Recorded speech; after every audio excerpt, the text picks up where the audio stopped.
Olá, meus irmãos, que a graça e a paz de nosso Senhor Jesus continue reinando sobre a sua vida, sobre a sua família. Estamos juntos no nosso CETERGS, Centro de Estudos Teológicos do Rio Grande do Sul, onde temos a oportunidade, cada quinta-feira, de estudar sobre temas alusivos à teologia reformada. E nesse semestre nós estamos estudando sobre escatologia da perspectiva bíblica. E a escatologia reformada ela é diferente de outras escatologias. Existem outras linhas de interpretação sobre os últimos eventos que dizem respeito à consumação dos séculos. E nós temos estudado, já tivemos vários encontros e hoje vamos prosseguir um pouco mais em nossos estudos de escatologia bíblica da perspectiva reformada. Se você é novo aqui, está acompanhando pela primeira vez esses estudos, nós temos já vários outros estudos que foram feitos e eu lhe recomendo que olhe especialmente o primeiro, porque ali a gente tem um panorama de todo o curso, a bibliografia recomendada, você está querendo comprar um livro para tratar sobre esse assunto, se aprofundar mais, e nós desde o início temos nos proposto a estudar sobre esse tema da escatologia bíblica, examinando os textos das Escrituras que falam sobre o assunto, para que daqui a pouco, daqui a alguns dias, a gente possa amarrar tudo isso aí, observando, julgando todas as coisas e retendo o que é bom. Nós vamos analisar os pensamentos variados teológicos que existem sobre escatologia, principalmente as quatro principais linhas de interpretação sobre o milênio e que vai nos dar, então, mais embasamento. Então, estamos juntando textos, vários. Nós temos preferido os textos de nosso Senhor Jesus Cristo, dos apóstolos, do que os textos do Apocalipse. Por quê? Por um princípio bíblico reformado também, um princípio de interpretação, que é um texto mais obscuro, ele é melhor explicado à luz de um texto mais claro.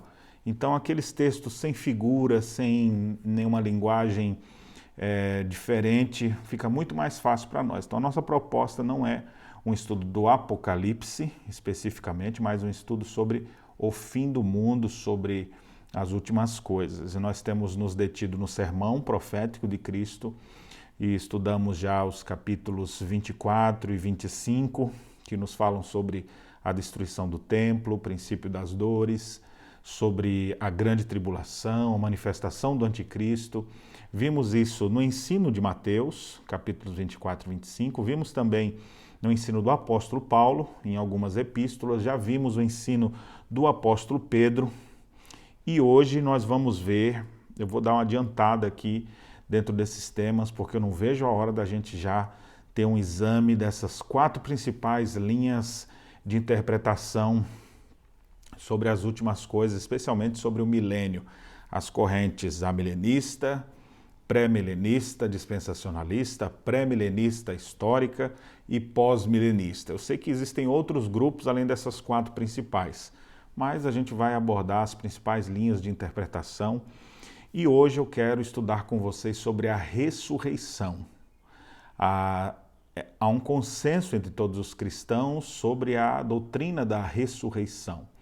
E nós vamos examinar texto que fala sobre isso. Está no Credo Apostólico, inclusive, quando diz lá, na terceira parte do Credo, crê no Espírito Santo, na Santa Igreja Universal, na comunhão dos santos, na ressurreição do corpo, ou seja, todos os cristãos católicos, evangélicos, eles acreditam na ressurreição. Existem outras linhas religiosas que não acreditam em ressurreição, acreditam em reencarnação, outros não acreditam em nada disso, acho que é só aqui e deu, mas os cristãos, eles acreditam na doutrina da ressurreição.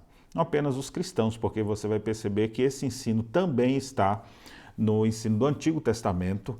Então, toda a literatura judaica cristã, ela fala sobre a ressurreição. Então, gostaria de tirar lições sobre a ressurreição final, e com certeza trará implicações práticas para a nossa vida também. Mas antes de mais nada, nós vamos orar pedindo a Deus a sua graça e a sua misericórdia para que possamos compreender a verdade de Deus conforme esboçada no texto de 1 Coríntios, capítulo 15, que é um grande capítulo sobre a ressurreição. Vamos orar. Senhor, nosso Deus e Pai, nesse momento que nos propomos a estudar a Tua Palavra, pedimos que o Senhor mesmo venha nos trazer edificação. Que o Senhor desvende os nossos olhos para compreendermos aquilo que a Tua Palavra nos mostra, a fim de que possamos ser edificados, transformados, instruídos, esclarecidos na verdade. E que a Palavra de Deus encontre abrigo e guarida em nossos corações, traga consolo e também exortação, a fim de que possamos ser devidamente guiados pelo Teu Santo Espírito a toda a verdade. Abençoe meus irmãos que nos acompanham nesta hora e que todos sejamos edificados com a porção bíblica. É a nossa oração em nome de Jesus. Amém. Muito bem, meus irmãos, vocês que estão nos acompanhando aí, eu lhes convido a abrirem o texto de 1 Coríntios, capítulo 15, para que possamos estudar sobre a doutrina da ressurreição. A ressurreição do corpo. Pois bem, como o texto é longo, eu vou ler partes dele e à medida que eu for lendo eu vou trazendo algumas explicações sobre isso. Apenas de pano de fundo, a carta que Paulo escreve aos Coríntios, ela é ampla, 16 capítulos, e a maioria dos capítulos é exatamente resolvendo problemas que existiam naquela igreja. No capítulo 1 mostra que eles tinham divisões, no capítulo 2 e 3 a gente percebe ali como eles eram carnais, capítulo 4 mostra como eles eram soberbos, no capítulo 5 diz que eles eram imorais, havia imoralidade que nem entre os gentios existia. No capítulo 6 nós vemos que entre os coríntios existiam muitas pessoas litigiosas, briguentas, haviam pessoas insubmissas, rebeldes aos seus líderes. No capítulo 11 nós temos grupos feministas dentro da igreja, você achando que esse movimento é recente, mas não é não. Você tem ainda no capítulo 11 pessoas que participavam da Santa Ceia de forma errada, que ficavam embriagados e glutões também. Do capítulos 12 a 14, nós temos ali pessoas ignorantes acerca dos dons espirituais. Eles não tinham amor de um para com os outros e o culto deles era muito bagunçado. Quando a gente chega agora no capítulo 15, nós temos então ideias torcidas quanto à ressurreição. E depois do capítulo 16, as considerações finais. Mas aqui, o apóstolo Paulo então traz uma instrução correta e combate as ideias distorcidas que eles estavam desenvolvendo. Então é dito assim no capítulo 15. Irmãos, venho lembrar-vos o evangelho que vos anunciei, o qual recebeste, no qual ainda perseverais. Por ele também sois salvos, se retiverdes a palavra, tal como vô-la preguei, a menos que tenhais crido em vão. Então o apóstolo Paulo espera que aqueles irmãos retivessem a palavra como de fato ela foi anunciada, que eles não se desviassem dela. E ele começa a dizer, a partir do verso 3, como se fosse um protótipo do credo apostólico. Aquilo que a gente diz, eu creio em Deus Pai, eu creio no Filho, eu creio no Espírito. Esse credo que nós temos consolidado já como um documento de fé importantíssimo dentro da religião cristã, nós temos o embrião do credo apostólico aqui, no capítulo 15. Olha como essa linguagem aqui de Paulo nos lembra do credo apostólico. Ele diz assim: antes de tudo vos entreguei o que também recebi, que Cristo morreu pelos nossos pecados, segundo as Escrituras, e que foi sepultado e ressuscitou ao terceiro dia, segundo as Escrituras. Observe, as mesmas expressões do credo mesmo aqui, foram retiradas de fato da Bíblia, né? Ele morreu, foi sepultado, ressuscitou ao terceiro dia, ou seja, nós declaramos a nossa fé nesse Cristo vivo, ressurreto. E aí o texto diz no verso 5, e apareceu a Cefas, Pedro, e depois aos 12. Depois foi visto por mais de 500 irmãos de uma só vez, dos quais a maioria sobrevive até agora, porém alguns já dormem. Então, depois que Cristo ressuscitou, a Bíblia diz que ele morreu, mas ao terceiro dia ressuscitou. E esse é o grande evento que a igreja prega. Isso impulsionou a igreja no primeiro século. Aqueles cristãos amedrontados que fugiram na sexta-feira, que não ficaram ao lado de Jesus, eles são impactados com a mensagem da ressurreição, e essa mensagem é tão forte em seus corações que eles agora, orientados por Cristo, aguardam até que fossem revestidos do alto, e eles saem depois de Pentecostes pregando em todos os lugares, anunciando que Cristo morreu, mas que ele ressuscitou. A ressurreição de Cristo é o grande evento que impulsiona a igreja de nosso Senhor Jesus Cristo no decurso dos anos. E nós acreditamos nisso. Existem grupos religiosos que desacreditam da ressurreição, ou movimentos liberais de pessoas que acreditam que Jesus ressuscitou só na mente dos apóstolos, mas nós acreditamos sim na ressurreição física, corporal, histórica de nosso Senhor Jesus Cristo. Ele de fato ressuscitou, e o texto faz questão de dizer, depois que ele apareceu às mulheres, ele apareceu a Pedro, ele apareceu aos 12 discípulos, você tem essas narrativas em todos os 4 evangelhos, depois foi visto por mais de 500 irmãos de uma só vez. Na época que Paulo escreve essa carta, ele diz, a maioria desses irmãos ainda estão vivos, podem testemunhar, dizendo, eu estava lá, eu vi o Cristo ressuscitado, mas alguns já haviam morrido. O verso 7 diz ainda de outras pessoas a quem Cristo apareceu. Depois foi visto por Tiago, mais tarde por todos os apóstolos. Tudo indica que Tiago se converteu ao seu irmão, vamos dizer assim, seu meio-irmão, porque até então ele e outros eram incrédulos com relação a Jesus como Filho de Deus, mas depois de vê-lo ressurreto, ele então rendeu-se ao Senhor.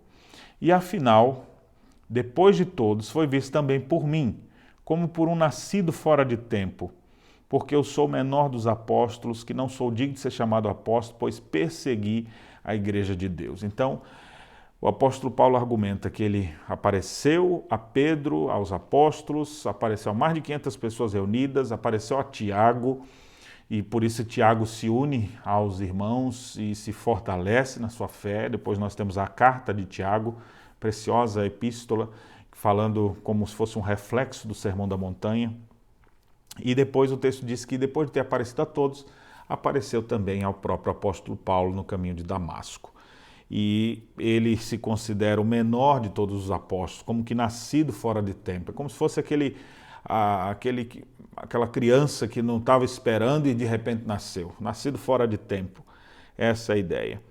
E ele não se achava digno desse chamado apostólico, porque ele mesmo diz, eu persegui a igreja de Deus. Mas no verso 10 ele conclui, mas pela graça de Deus sou o que sou, e a sua graça que me foi concedida não se tornou vã. Antes trabalhei muito mais do que todos eles, todavia não eu, mas a graça de Deus comigo. Portanto, seja eu, ou sejam eles, ou seja, tanto com Paulo como com os demais apóstolos, assim pregamos e assim crestes. Então, até aqui o apóstolo Paulo fala das evidências da ressurreição de Cristo. Ele de fato morreu pelos nossos pecados, segundo as Escrituras, ele foi sepultado, ele ressuscitou conforme as Escrituras, ou seja, a Bíblia, o Antigo Testamento já apontava para o fato de que o Messias iria padecer, nós temos um grande retrato disso em Isaías 53, e que ele iria ressuscitar. Você tem Daniel dizendo que uns ressuscitarão para a glória eterna e outros para horror e castigo eternos. Então a doutrina da ressurreição, ela está presente, e ela apontava também algumas profecias específicas para a ressurreição de Cristo. E depois de ter, então, Jesus cumprido as profecias do Antigo Testamento, aparecido aos apóstolos, aparecido a mais de 500 pessoas, aparecido a Paulo, então ele diz agora, olha, e eu fui então alguém encarregado de levar essa mensagem e preguei esse evangelho, eu trabalhei, sua graça não se tornou vã, trabalhei mais do que todos os apóstolos juntos, mas não eu, mas a graça de Deus comigo. Antes da gente continuar na leitura bíblica sobre a ressurreição, eu queria já tirar algumas aplicações, à medida que a gente vai lendo, algumas aplicações práticas para a nossa vida também. Olha que interessante que o apóstolo Paulo diz. Embora ele foi um dos últimos, né, se sentindo aqui como se fosse um abortivo, como se fosse um nascido fora de tempo, ele diz, mas pela graça de Deus sou o que sou, e a sua graça não se tornou vã. Paulo diz, eu não recebi a graça de Deus em vão. Se Cristo ressuscitou, nós não podemos receber a graça de Deus em vão. Nós fomos agraciados por Cristo.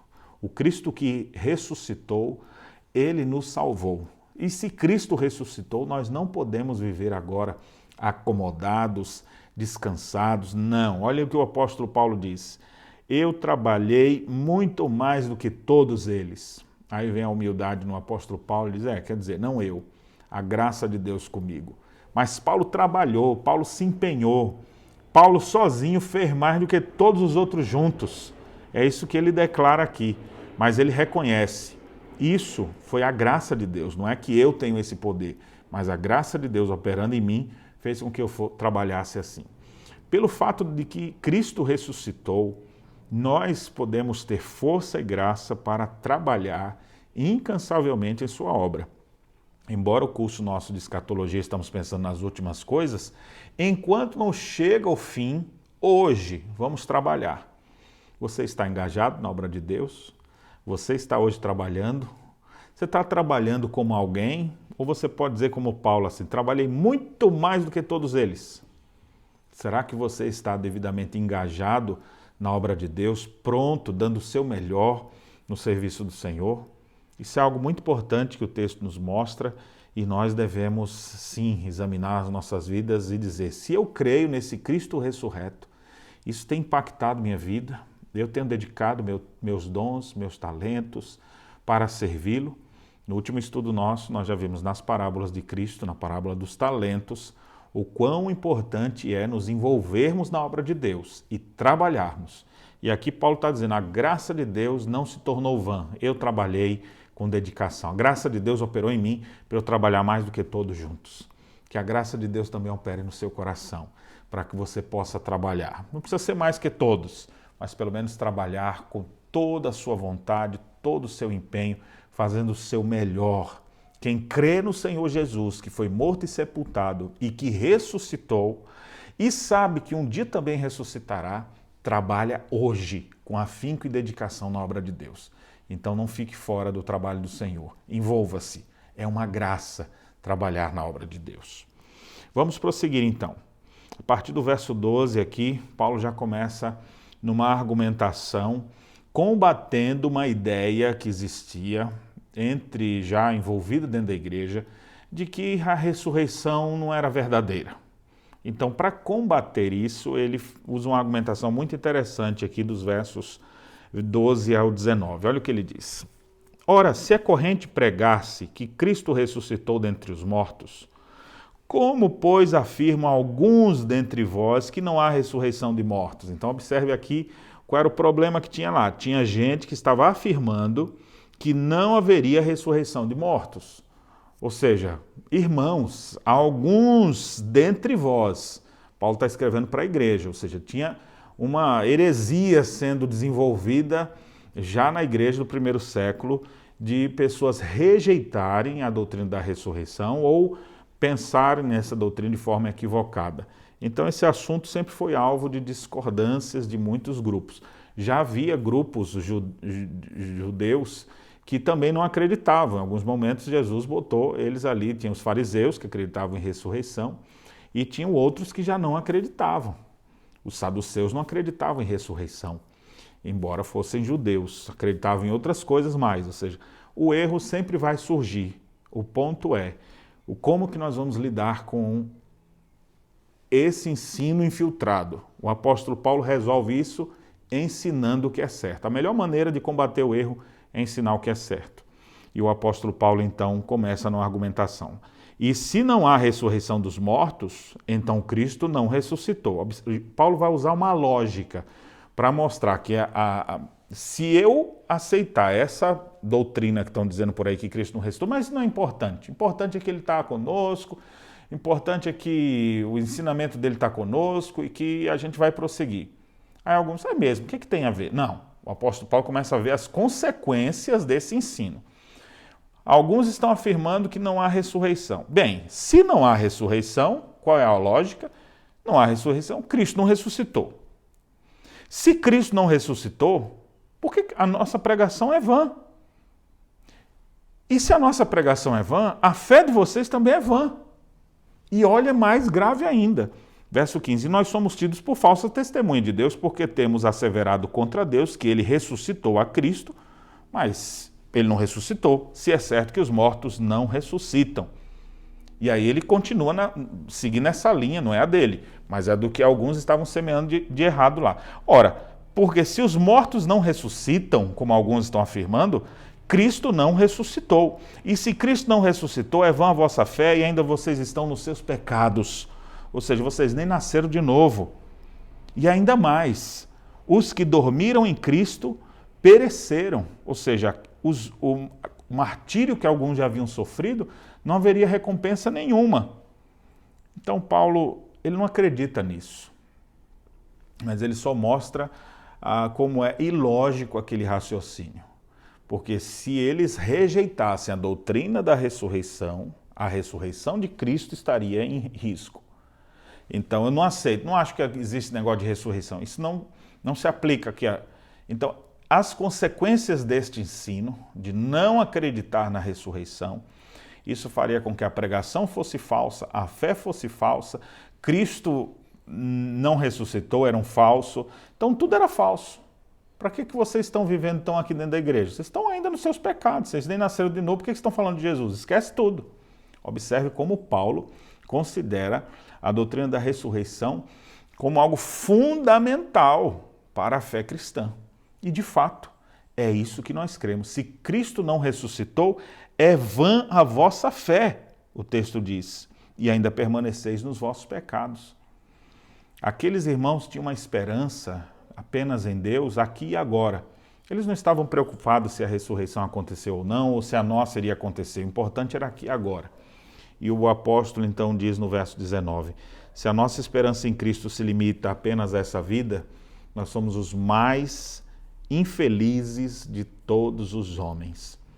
Ou seja, que tristeza é para alguém não reconhecer a ressurreição, porque ele vai ficar só preocupado com as coisas desse mundo.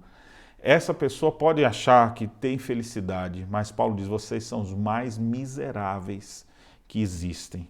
São infelizes, porque a esperança de vocês está colocada aqui nessa terra e deveria estar colocada na glória dos céus.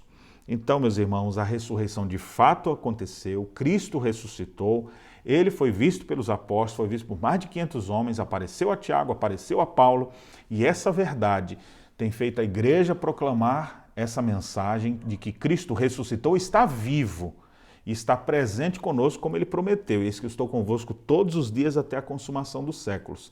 A pregação da fé, a pregação apostólica, é uma pregação que fala do Cristo que ressuscitou. E as pessoas que creem nessa mensagem, ou seja, que elas têm fé, que Cristo dá fé para elas, o próprio Cristo opera a fé dentro deles, essa fé que é um dom de Deus, é uma fé no Cristo ressurreto. A pregação que os cristãos fazem é uma pregação sobre a ressurreição, então nós não podemos desconsiderar esse importante fato histórico. Cristo ressuscitou, o mundo foi mudado por causa de Cristo e tem sido transformado, impactado com a mensagem de Cristo, porque Cristo venceu a morte e nós vamos ver as implicações disso práticas para a nossa vida. Mas antes de prosseguir aqui, eu queria fazer outra pausa e uma outra aplicação aqui para os nossos corações.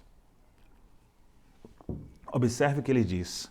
Se a nossa esperança em Cristo se limita apenas a essa vida, somos os mais infelizes de todos os homens. Se você não tem pensado nas coisas que vão acontecer conosco e com o povo de Deus, ou seja, se você não tem pensado nesse tema escatológico da ressurreição, a Bíblia diz que você é a pessoa mais infeliz, ou seja, se você só está pensando em ganhar dinheiro, se a sua preocupação é só em trabalhar, conseguir isso, conseguir aquilo, alcançar bens nesse mundo, ter conquistas e realizações nessa terra, juntar tesouros aqui nesse mundo, você é o mais infeliz dos homens, você não entendeu Aqui nesse mundo nós somos peregrinos e forasteiros, nós estamos de passagem. Tudo isso aqui vai passar.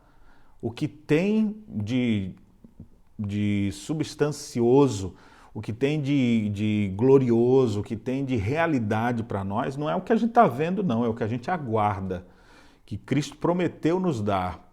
E isso acontecerá no último dia, quando nós desfrutarmos então da ressurreição final. Vamos aprender daqui a pouquinho já sobre o que é isso aqui. Mas nessa primeira parte nós não podemos deixar de afirmar: a ressurreição de Cristo, ela foi verdadeira, foi real, ela é histórica e sempre foi alvo de tentativas de pessoas tentarem negar isso. Mas nós reafirmamos: eu creio no Cristo que morreu, foi sepultado, mas que ressuscitou ao terceiro dia.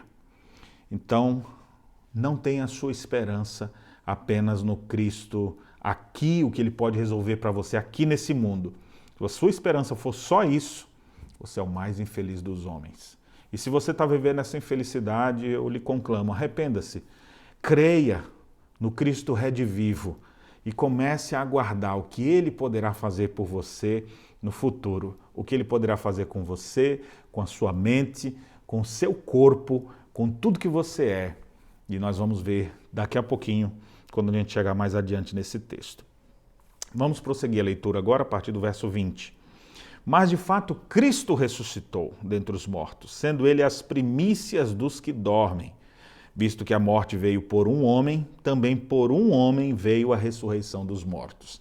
Então, contra-argumentando a ideia daqueles alguns que diziam que a ressurreição não existiu, o apóstolo Paulo agora afirma categoricamente: de fato, Cristo ressuscitou dentre os mortos, Ele é a primícia dos que dormem, ou seja, Ele é o protótipo, o primeiro dos que dormem. Ou seja, o que aconteceu com Cristo há de acontecer conosco também. Ou seja, Ele ressuscitou e não é uma ressurreição como algumas ressurreições que a gente tem no Antigo Testamento e até no Novo. Pessoas que ressuscitaram, mas que depois morreram de novo. Nós temos o filho da Sunamita, que morreu e depois o profeta foi lá, orou por ele e ele ressuscitou. Nós temos Lázaro, que estava 4 dias morto e ressuscitou.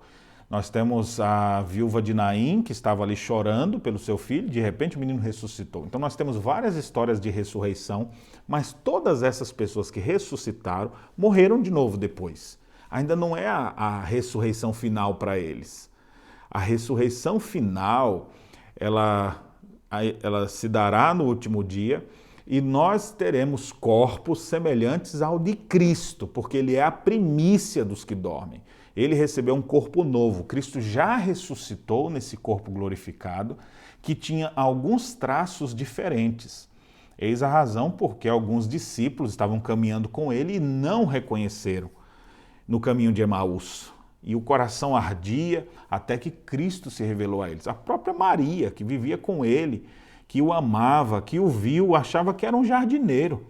Até Jesus falar, Maria, e ela, Rabone, mestre, e o abraçou, porque não estava percebendo que era ele. Ou seja, alguma coisa estava diferente nesse novo corpo de Cristo, seu novo corpo glorificado. Corpo que não morre mais, um corpo que não adoece, um corpo completo, ou como a gente vai ver mais à frente, um corpo dominado pelo Espírito. Mas ele é a primícia dos que dormem, ou seja, o primeiro corpo ressurreto, finalmente, é o de Cristo. O texto então diz que por Adão nós herdamos a morte para esse corpo e por meio de Cristo nós herdaremos a vivificação, ou seja, a ressurreição, não apenas como a de Lázaro e aqueles outros, mas uma ressurreição definitiva, onde nossos corpos nunca mais se deteriorarão. Se pudermos prosseguir aqui, o verso 22 diz assim, porque assim como em Adão todos morrem, assim também todos serão vivificados em Cristo, cada um, porém, por sua própria ordem. Cristo, as primícias, depois os que são de Cristo, na sua vinda. Então veja, o primeiro de todos, Jesus, ele é a primícia dos que dormem. E depois os que são de Cristo. Quando vai acontecer que os crentes em Jesus, que morreram irão ressuscitar na sua vinda. Nós já tivemos um estudo aqui, você pode ver na nossa playlist aí dos estudos anteriores, a exposição que nós temos de 1 Tessalonicenses capítulo 4, onde o apóstolo Paulo declara lá como que vai ser essa ressurreição, ou seja, no último dia, soada a trombeta do arcanjo, dará a ordem, e os mortos em Cristo ressuscitarão primeiro. Quando o Senhor voltar, os mortos que estão na presença do Pai, as almas que estão lá, voltarão, receberão seus novos corpos aqui na terra e então serão arrebatados para o encontro com o Senhor nos ares. Então, aquilo que ele diz lá, mais uma vez tem aqui. Então, Cristo as primícias, depois os que são de Cristo na sua vinda. Todos aqueles que morreram pela fé em Jesus, eles voltarão na sua vinda e receberão seus novos corpos, corpos que não vão mais adoecer, corpos que não vão ser mais destruídos. E se você estiver já perguntando, pastor, e se eu estiver vivo no dia que Jesus retornar? Aguarda aí que daqui a pouco a gente vai já verificar essa, está aqui na frente, já a explicação desse caso. Mas vamos prosseguir aqui. E então virá o fim, quando ele entregar o reino ao Deus e Pai, quando houver destruído todo o principado, bem como toda potestade e poder, porque convém que ele reine até que haja posto todos os inimigos debaixo dos pés. E o último inimigo a ser destruído é a morte. Porque todas as coisas sujeitou debaixo dos pés. E quando diz que todas as coisas lhe estão sujeitas, certamente exclui aquele que tudo lhe subordinou. Quando, porém, todas as coisas lhe estiverem sujeitas, então o próprio Filho também se sujeitará àquele que todas as coisas lhe sujeitou, para que Deus seja tudo em todos. Então você observe aqui que Cristo, as primícias, é aquele que foi o mais humilhado, mas que foi o mais exaltado. Ele voltará em sua segunda vinda, os mortos ressuscitarão e assim o último inimigo a ser destruído, que é a morte, será vencido. Ele volta a falar isso no final do capítulo. Ou seja, os cristãos estão no momento em que aparentemente tudo se acabou. Alguns morreram martirizados, uns foram destruídos, cortados ao meio, outros foram queimados vivos, outros foram lançados às feras. O que aconteceu com esses crentes? Suas almas, nós vamos ter mais outros estudos depois falando mais sobre a morte, o estado intermediário da alma. Mas aqui de relance, a morte, que é a separação do corpo e da parte material da parte imaterial. Então, morreu essa parte material, nós chamamos de alma, espírito, ela está na presença do Pai e o corpo deteriorou aqui. O que vai acontecer no último dia? Na volta de Cristo, essa alma retorna, receberá um corpo glorificado e assim viverá para sempre com o Senhor. Então, o último inimigo a ser destruído é a morte, mas em breve também o será destruído. E aqui, irmãos, a gente já tem uma alegria, uma esperança. A sua esperança não deve ser que o coronavírus vai acabar. A sua esperança não deve ser que inventaram um novo medicamento para te dar mais um plus de 5, 10 anos de vida. Se o teu corpo está já sentindo os efeitos do pecado, você vai fazer uma plástica para ver se eu vou ficar melhor, isso tudo pode durar mais 5, 10, 20 anos. Mas tudo isso vai se deteriorar. Mas um dia, o Senhor que já venceu todas as coisas, destruirá a morte com a nossa ressurreição. E a gente deve aguardar por essa ressurreição, onde receberemos corpos perfeitos, glorificados, conforme veremos, e isso deve nos trazer esperança. Você tenha pensado nessas coisas? A sua esperança em Cristo está só nessa vida ou você tem aguardado por novo céu, nova terra, onde vai ter um novo corpo, onde a ressurreição verdadeira de Cristo aponta para essa ressurreição final que nós também teremos? Então, se você tem qualquer problema hoje no seu corpo, na sua mente, os problemas que existem na sua alma, olha, o pecado que habita a sua carne, nada disso mais existirá por ocasião da ressurreição. Por isso que todo cristão espera por esse glorioso dia. Ele não vive de qualquer maneira, mas ele espera, ele trabalha, ele se empenha, ele aguarda, ele tem expectativa por essa realidade futura e não vive apenas com seus olhos nas coisas aqui desse mundo. Vamos prosseguir então Nós temos uma parte prática aqui dos versos 29 a 34, quando o apóstolo Paulo então diz, já que existe essa ressurreição, olha o que a gente vai ter. E se não existisse, de que adiantaria ter passado por isso, isso e isso? Olha como ele diz, verso 29. De outra maneira, que farão os que se batizam por causa dos mortos? Ei, peraí, pastor, que história é essa aí? Como é que alguém se batiza por causa dos mortos? Aqui não é, eu estou me batizando por um defunto, alguma coisa assim, mas a ideia é que você é batizado por causa da fé que homens do passado tiveram, ou seja, uma fé bíblica. Se farão por causa dos mortos, ou seja, eu estou aqui falando, você está me falando de Abraão, de Moisés, você está me falando do apóstolo Paulo, de outras pessoas, essas pessoas todas morreram. E eu aqui estou sendo batizado na mesma fé que essas pessoas têm. De que adianta se não existe ressurreição? Para que eu estou me referindo a essas pessoas que já partiram? Se absolutamente os mortos não ressuscitam, por que se batizam por causa deles? Ou seja, por causa do ensino que eles trouxeram. E por que também nós nos expomos a perigos toda hora? Olha o que o apóstolo Paulo testemunha aqui agora. Ele não apenas faz referência à fé que nós possuímos, não é uma fé de mortos, que embora eles morreram, mas todos os que morreram aguardam a ressurreição, mas ele também diz, por que a gente está se expondo a perigo toda hora? Se fosse só para morrer e acabasse ali. Ele diz, verso 31, dia após dia morro. Eu protesto, irmãos, pela glória que tenho em vós outros, em Cristo Jesus nosso Senhor. Se como homem lutei em Éfeso com feras, que me aproveita isso?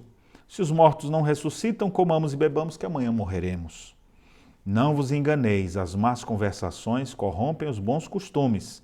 Tornai-vos à sobriedade, como é justo, e não pequeis, porque alguns ainda não têm conhecimento de Deus. Isso digo para a vergonha vossa. Olha só o que Paulo diz aqui.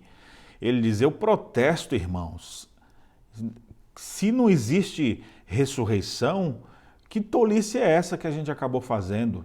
Mas claro que Paulo acredita na ressurreição e por isso que o que ele fez não é tolice. Ele diz, para que eu lutei em Éfeso? Olha que interessante aqui, talvez você nem sabia disso, né? Mas teve uma ocasião que Paulo foi lançado às feras para lutar com feras. E pelo fato dele ter escrito, né, tudo indica então que ele foi absorvido, ele matou a fera naquela ocasião. Então, como homem, lutei em Éfeso com feras. Que me aproveita isso? Se os mortos não ressuscitam, então ele usa um provérbio epicureu aqui, né? Comamos e bebamos que amanhã morreremos, ou seja, não adianta nada, vamos só usufruir dessa vida, vamos só aproveitar o que essa vida tem a nos oferecer e vamos prosseguir na nossa caminhada nesse mundo. Mas claro que não é assim. Então Paulo diz logo, não se enganem, as más conversações corrompem os bons costumes. Existiam pessoas ali com ideias distorcidas e estavam contaminando os demais. E Paulo não queria isso. Pelo bom exemplo de Paulo, ele mostra que ele se expôs a perigos, à morte, e tudo isso não foi em vão, porque ele sabe que ele estava passando por tudo aquilo por causa da sua fé em Jesus Cristo e ele não deveria de maneira alguma titubear, ele devia ficar firme, como de fato ficou. E então ele convoca a todos, os coríntios, dizendo, tornai-vos à sobriedade, como é justo, e não pequeis, porque alguns ainda não têm conhecimento de Deus, e digo isso para vergonha vossa, mostrando, olha, aqueles que não estão pensando nisso, isso é uma vergonha. É triste saber disso. Cuidado com essas más conversações. E aqui fica para nós também. Eu acho que hoje não são pequenos grupos apenas que dizem isso. Acho que a grande massa cristã não tem considerado sobre a ressurreição. A grande massa até diz, não, eu acredito, mas eles só estão preocupados aqui e agora. As conversas só são sobre coisas desse mundo e corrompidos bons costumes. Por que uma pessoa procura viver com santidade, com pureza? Por que uma pessoa se expõe a perigos? Por que uma pessoa sofre aqui como cristão se não houvesse ressurreição? Então, a ressurreição de Cristo, o fato que nós ressuscitaremos, deve nos levar a uma vida de santidade, deve nos levar a uma vida de pureza, deve nos fazer rejeitar os convites desse mundo, não querer os banquetes do pecado dessa terra, mas aguardar as bodas do Cordeiro, onde estaremos para sempre com o Senhor. Se não, era comer e beber, como muitos fazem, só quer saber disso, de desfrutar dos prazeres dessa vida. Comamos e bebamos que amanhã morreremos. Não, nós já morremos hoje para o pecado, estamos vivos em Cristo Jesus. E em breve esse nosso corpo será despido da sua corrupção e nos revestiremos da incorruptibilidade. Isso deve estar na nossa mente, é sobre isso que ele fala agora na sequência. Vamos ver então. Verso 35. Acompanhe. Mas alguém dirá: como ressuscitam os mortos? Em que corpo vem? Insensato. O que semeia não nasce se primeiro não morrer. E quando semeias, não semeia o corpo que há de ser, mas o simples grão, como de trigo ou de qualquer outra semente. Mas Deus lhe dá corpo como lhe aprouve dar, e a cada uma das sementes o seu corpo apropriado. Nem toda carne é a mesma, porém uma é a carne dos homens, outra dos animais, outra das aves, outra dos peixes. Também há corpos celestes e há corpos terrestres. E sem dúvida, uma é a glória dos celestiais e outra a dos terrestres. Uma é a glória do sol, outra a glória da lua e outra das estrelas, porque até entre estrela e estrela há diferenças de esplendor. Pois assim também é a ressurreição dos mortos. Observe, o apóstolo Paulo aqui vai fazer essa comparação, usando aqui as figuras de corpos celestes, que existem corpos diferentes, até entre um astro e outro, tem aqui o sol, a lua, cada um tem uma glória diferente, e ele diz, assim também será na ressurreição.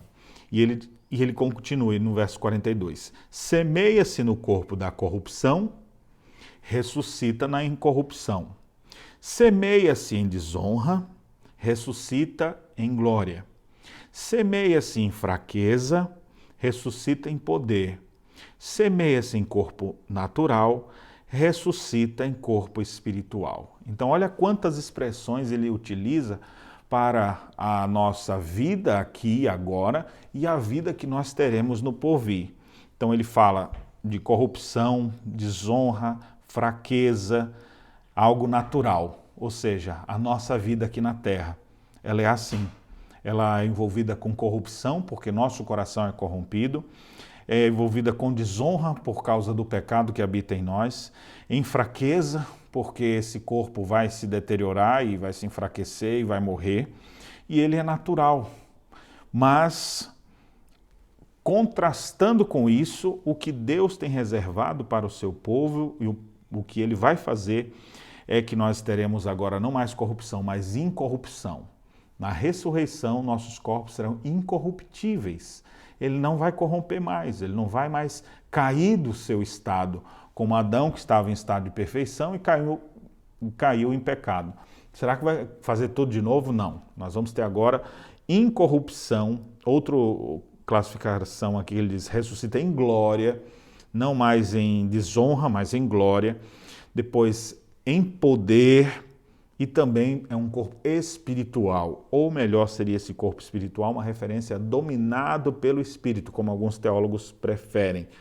Se há corpo natural, há também corpo espiritual. Como assim corpo espiritual? O Espírito tem corpo, mas a ideia é um corpo dominado pelo Espírito de Deus.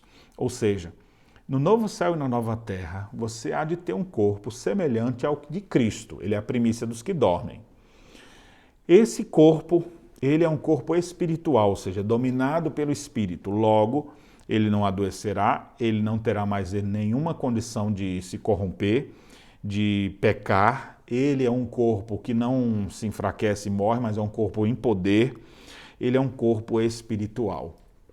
Já parou para pensar que coisa magnífica é saber que nós teremos corpos assim, corpos incorruptíveis. E é isso que ele continua argumentando aqui até o verso 49. Pois assim está escrito, o primeiro homem, Adão, foi feito alma vivente.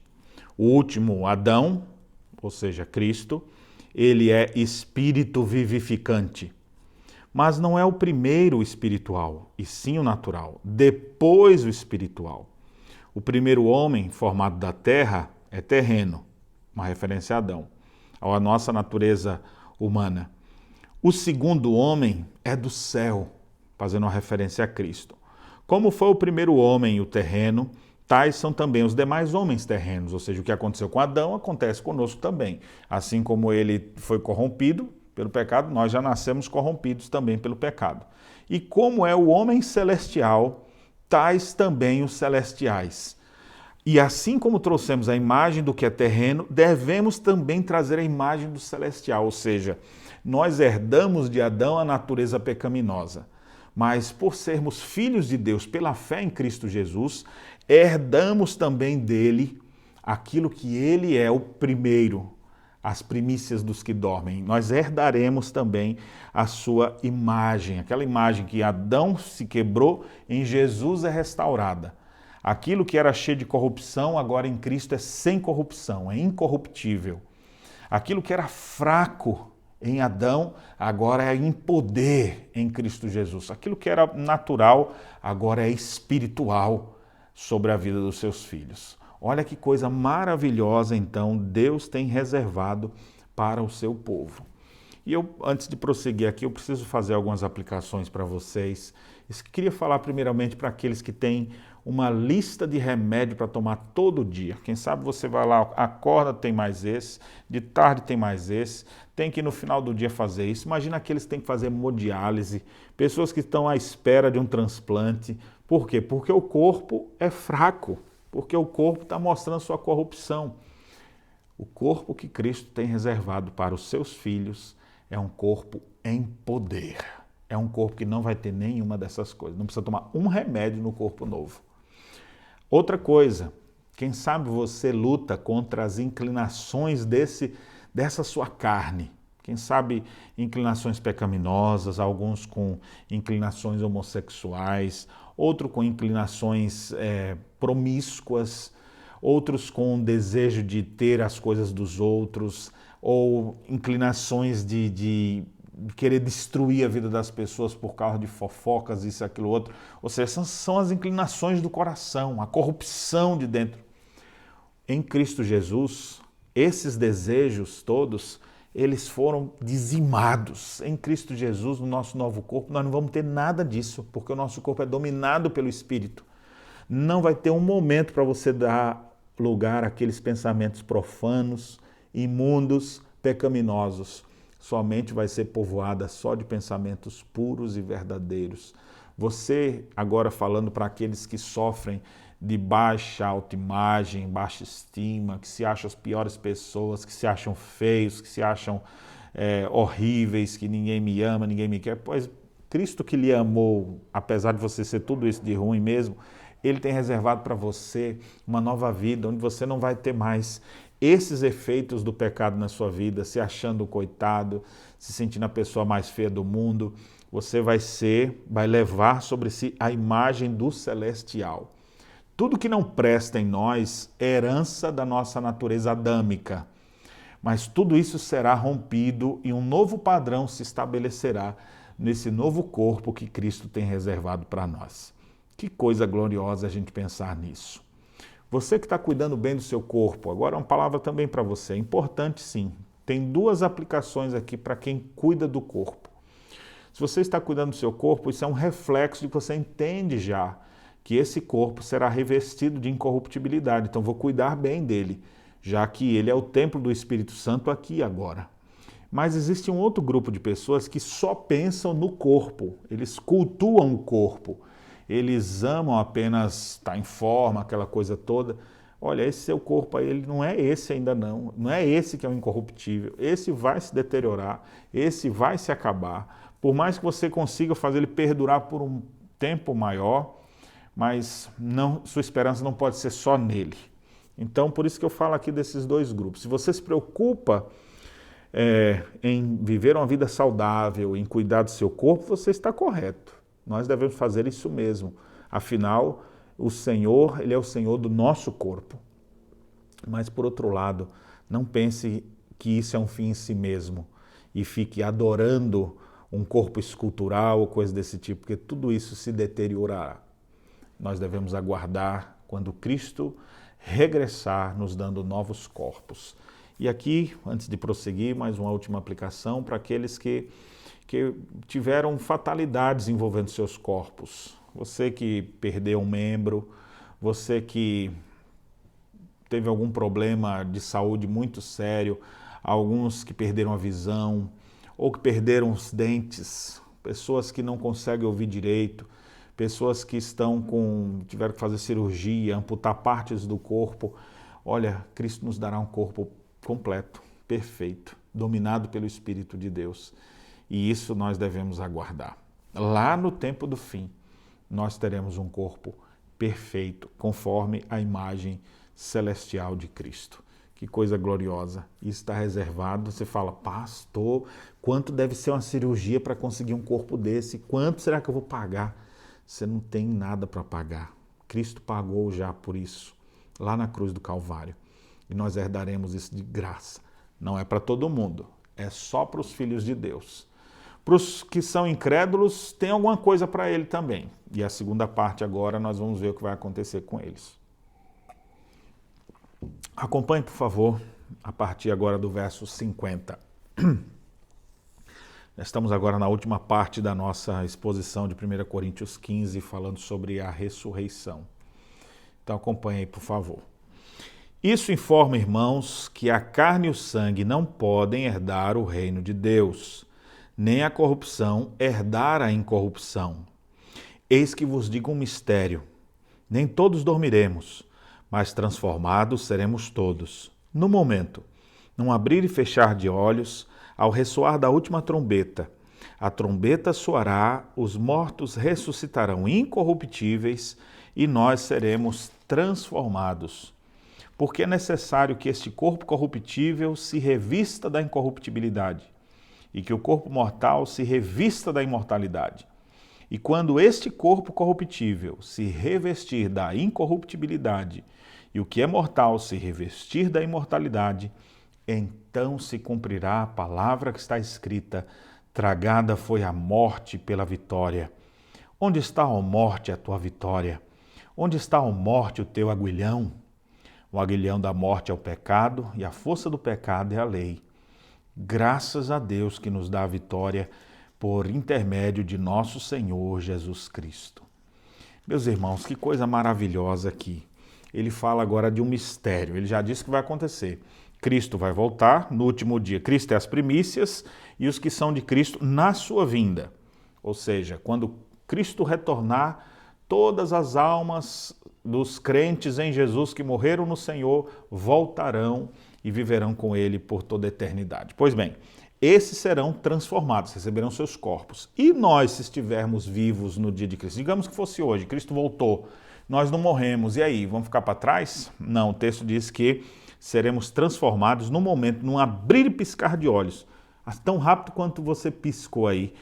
A Bíblia diz, a trombeta soará e os mortos ressuscitarão incorruptíveis. Ou seja, Cristo voltou e a gente só vai ver a gente não vai ver as almas, né? Mas de repente você vai ver os corpos já ressurretos. E não é corpo de defunto não, viu? Fica achando que é Walking Dead, não, que é aquele monte de gente, os monstrão andando por aqui. Pessoas em seus corpos novos, incorruptíveis.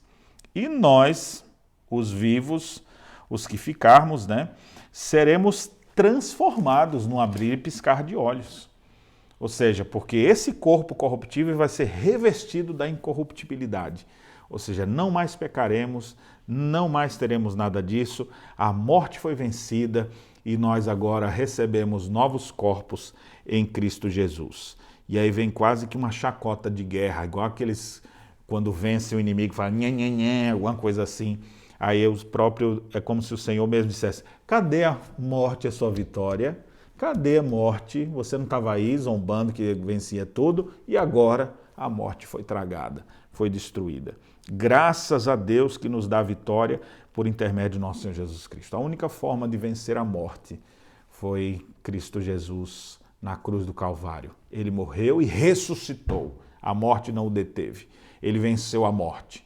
E agora esse Cristo ressuscitado aguarda o momento em que Deus tem reservado para ele retornar aqui. Quando ele voltar, então todos os mortos ressuscitarão. E aqui vem um detalhe, embora o texto aqui não não faça referência a eles, mas a ressurreição não se dará apenas dos crentes, mas também daqueles que o rejeitaram. Então você tem lá no texto de Daniel, capítulo 12, que a ressurreição se dará sobre todos, uns ressuscitarão para a glória eterna e outros para horror, para trevas eternas, né? Então a gente deve ter consciência disso. A Confissão de Fé de Westminster, quando ela fala sobre a ressurreição, eu gostaria de citar aqui para vocês algo muito interessante que nos fala sobre o estado depois da morte e a ressurreição. Então diz assim: a alma dos justos, sendo aperfeiçoadas na santidade, são recebidas no mais alto dos céus, onde vem a face de Deus em luz e glória, esperando a plena redenção de seus corpos. E as almas dos ímpios são lançadas no inferno, onde ficarão em tormentos e trevas espessas, reservadas para o juízo do grande dia final. No último dia, os que estiverem vivos não morrerão, mas serão mudados. Todos os mortos serão ressuscitados com os mesmos corpos e não outros, posto que com qualidades diferentes, e ficarão reunidos as suas almas para sempre. E a última parte aqui da Confissão de Fé, capítulo 32, diz: os corpos dos injustos serão pelo poder de Cristo ressuscitados para a desonra, e os corpos dos justos serão pelo seu Espírito ressuscitados para a honra, para serem semelhantes ao próprio corpo glorioso dele, de Cristo. Assim como Cristo é, assim seremos nós também. Nossa imagem será plenamente restaurada nele. Glória a Deus por isso. Para finalizar, então, eu quero citar o último versículo, porque ele tem tudo a ver com esse assunto. 1 Coríntios capítulo 15, verso 58. Essa narrativa da ressurreição encerra com a aplicação prática, dizendo assim: portanto, meus amados irmãos, sede firmes, inabaláveis e sempre abundantes na obra do Senhor, sabendo que no Senhor o vosso trabalho não é vão. Olha que interessante, o fato de Cristo ter ressuscitado e nós também um dia iremos ressuscitar, isso deve fazer com que sejamos firmes, inabaláveis, abundantes na obra do Senhor, porque o trabalho no Senhor não é em vão. Aqueles que acham que a ressurreição não acontece estão perdendo seu tempo. E se fosse desse jeito não valeria a pena nada, mas como Cristo ressuscitou e nós também ressuscitaremos, devemos, como o apóstolo Paulo, trabalhar mais do que todos, mas não nós, a graça de Deus em nós. Seja firme nas coisas de Deus, seja firme na igreja, seja firme nos trabalhos, seja inabalável, não deixe que os problemas te abatam, não deixe que as tristezas dessa vida arranquem de você a esperança maior. Seja sempre abundante na obra de Deus. Não trabalhe pouquinho, não, trabalhe muito, seja abundante.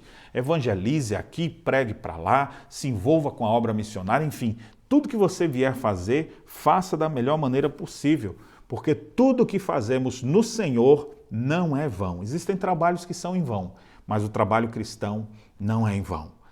Pregue, evangelize, sirva, se prontifique para o trabalho. A ressurreição de Jesus, ela é verdadeira, ela aconteceu, ela transformou a minha vida, a sua vida, e ela tem transformado a vida de tantas pessoas pelo mundo afora. Portanto, viva pela fé no Filho de Deus que disse: eis que estou convosco todos os dias, e em breve ele voltará. Continuemos professando a nossa fé. Eu creio na ressurreição, eu creio no Cristo que ressuscitou, e um dia eu também ressuscitarei. E o meu corpo corruptível será revestido de incorruptibilidade. E aqueles meus irmãos que eu já perdi, que já morreram, e tantos outros que morreram no Senhor, ressuscitarão em corpos perfeitos e nós estaremos para sempre com o Senhor. Estas verdades precisam encher a nossa mente e o nosso coração. Essas verdades bíblicas devem nos levar a orar, a trabalhar, a viver e honrar a Deus todos os dias da nossa vida. Portanto, arregace as mangas e se envolva na obra de Deus. Fique firme e forte servindo ao Senhor Jesus. Ele promete estar conosco sempre. Que Deus abençoe a sua vida, que Deus nos abençoe Na sequência, nos próximos dias, prosseguiremos ainda estudando sobre temas relacionados à escatologia bíblica. Vamos orar para a gente finalizar esse nosso momento? Amado Deus e Pai, que bênção, que alegria, que regozijo vem sobre a nossa alma saber que o Senhor venceu a morte, venceu o mal, venceu os principados e potestades, e um dia o Senhor regressará a esse mundo trazendo as almas de todos os crentes em sua companhia, e eles ressuscitarão. E nós, os vivos, os que ficarmos, seremos transformados, nossa corrupção será revestida da incorruptibilidade, e assim seremos perfeitos, como perfeito é o nosso Pai Celeste. Não teremos mais lutas contra o pecado, não teremos mais tristezas na nossa vida, mas viveremos plenamente na presença do Pai. Oh, que glória! Oh, que coisa maravilhosa Tu tens reservado para nós, Pai. Receba a nossa gratidão. Não merecemos nada disso. Ficamos maravilhados por receber tudo isso pela Tua graça.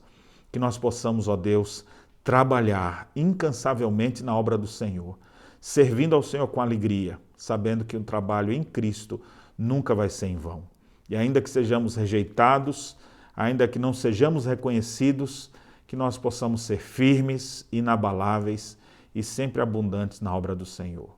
Que a bênção do Deus Todo-Poderoso esteja sobre as nossas vidas e que esse estudo possa produzir frutos na vida, na alma, no coração de cada pessoa que nos acompanha. É a nossa oração em nome de Jesus. Amém. Muito bem, meus irmãos, vamos ficando por aqui. Que Deus abençoe grandemente sua vida. Se essa palavra edificou seu coração, compartilhe essa mensagem com outras pessoas para que outros mais possam ser transformados e edificados com a palavra de Deus. Na próxima quinta-feira estaremos juntos dando sequência ao nosso curso de escatologia bíblica. Que Deus o abençoe e fique na paz do Senhor Jesus.